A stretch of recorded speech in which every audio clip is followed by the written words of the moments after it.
Samantala, isang konsultasyon naman ang isinagawa sa Buluan, Maguindanao, kaugnay pa rin sa paglagda at pagbuo sa draft ng Bangsamoro Basic Law. Para sa detalye, balitaan mo kami Eddie Arellano ng PTV Davao. Isinagawa sa Buluan, Maguindanao ang konsultasyon sa drafting ng Bangsamoro Basic Law sa pagtutulungan ng lalawigan ng Maguindanao at ng Mindanao Civil Society Organizations Platform for Peace. Layunin ng forum ay upang mapanday ng maayos ang mga batas na ipaiiral sa Bangsamoro upang hindi na maulit muli ang mga pagkakamali noon.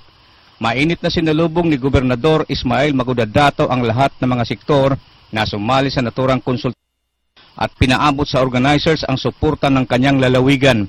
Hiningi naman ng gobernador na suportahan ng Bangsamoro government ang 8-point agenda sa kanyang lalawigan. 8-point agenda dito sa province ng Maguindanao na kung saan nag-iisa lang ang probinsya ng Maguindanao sa buong Pilipinas.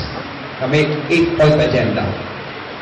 Tinalakay sa forum ang mga layunin at magiging trabaho ng Bangsamoro Transitional Commission at ipinalit ang putting the firearms beyond use at pagbalik nila sa normal na pamumuhay at ang lahat ng mga batas na ipaiiral sa Bangsamoro ay alinsunod dapat sa mga batas ng Pilipinas.